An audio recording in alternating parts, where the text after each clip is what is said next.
Welcome back for another video. With last game week having only just wrapped up, we're back for Game Week 36, catching up with the experts' transfer plans, captaincy, the experts team and more. If you didn't get a chance to be involved this season, keep an eye out for a post on my channel over the summer and on Twitter in pre-season. It'll have the minimum requirements to be involved. Let's get into it.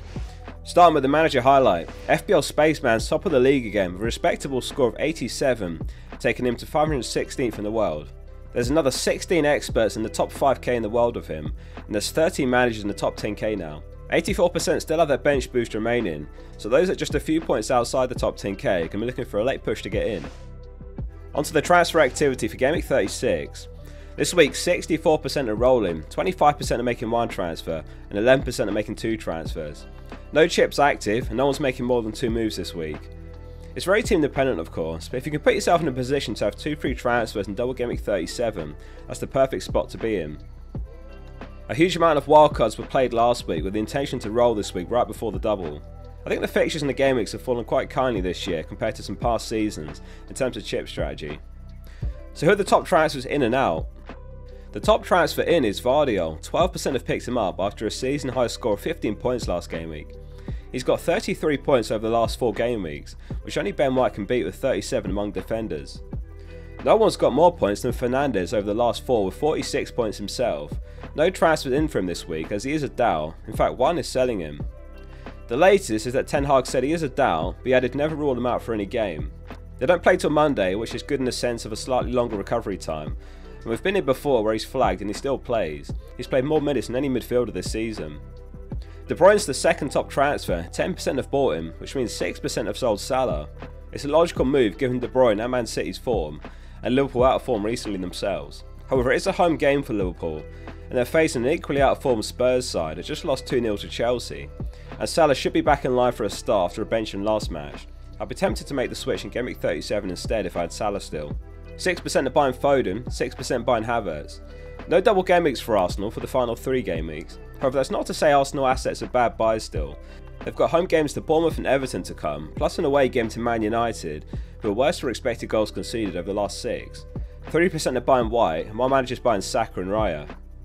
There's rumours that Van Heck's going to miss the rest of the season, 3% are selling him, and one manager's selling Cher, who came off injured in Newcastle's win over Sheffield United last match.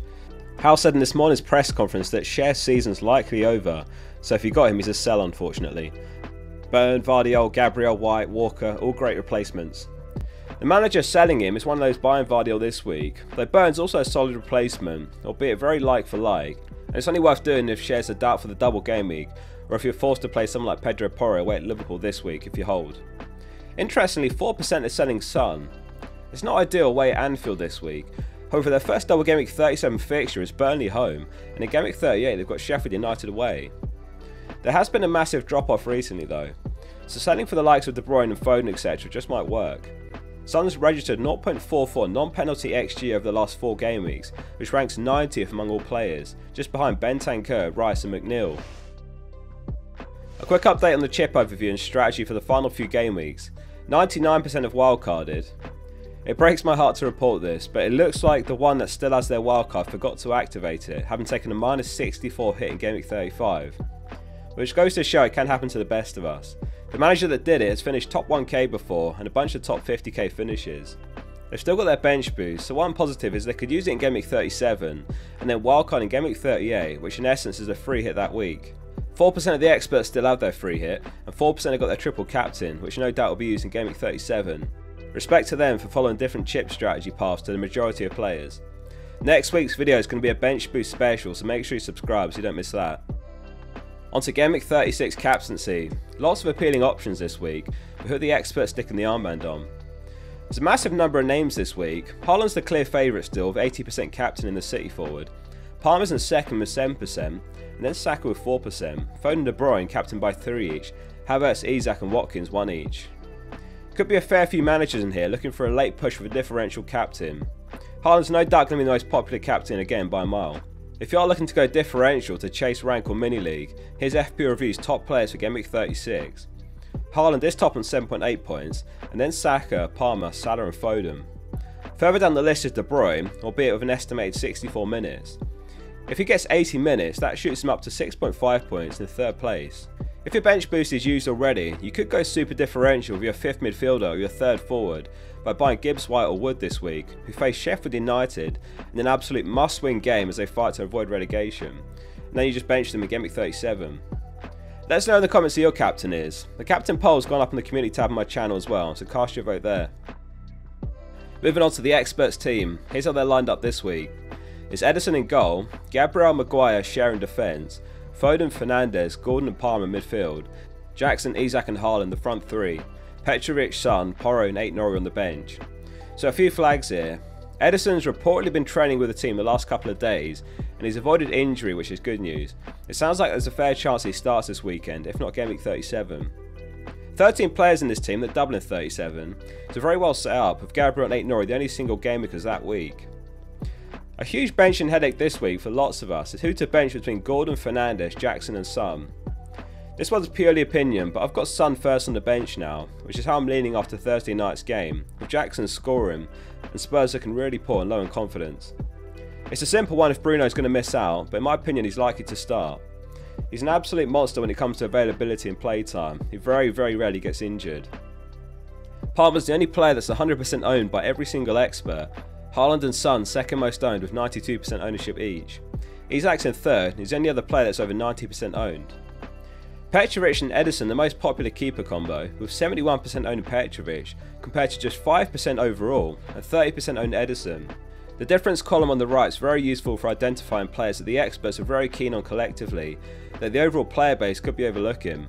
71% got to enjoy Petrovic's 11 pointer, so that's points gained on basically the entire player base, minus those 5% that have him. Saka's one of the few with negative difference, and it was costly last game week after his 1 goal 1 assist, so it doesn't always work out.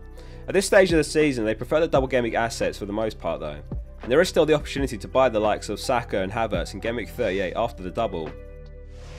Moving on to experts' tips and final thoughts for Game Week 36, here's what they had to say. Benny M90 says, rolling this week as I feel 2 free transfers and a week's more info prior to the double is much more valuable than the punt this week. Plus hoping we get more Trippier news so I can go there in Game Week 37 instead of burn or share. Ash Patel's got the same thinking and he says, I'm rolling the transfer following the wildcard. If there's bad news on 2 of Ederson's share, Bruno and Foden, I may be forced into a transfer. 2 free transfers again week 38 is the plan, all going well. Morton Gamps Ederson's playing defensive in his league and he says, it's the time of the season to be wise with your transfers.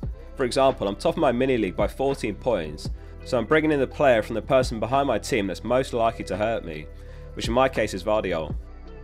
FPL Berg is one of the experts selling some, and he says, with the free hit coming up for me in Game Week 37, I'm able to lose the out of form Son and bring in Foden, or KDB subject to late news, with the option to bring him straight back for the double. The key difference between my 11 and the late wildcard is actually the double Arsenal defence. Despite being a City fan, I'll be hoping for an Arsenal clean sheet, and ideally White or Gabriel or Saka attacking returns. And lastly, Munpal says, has anybody ever had a good experience owning Ederson? Thanks very much for watching. We'll be live for the deadline later today. Catch you all then.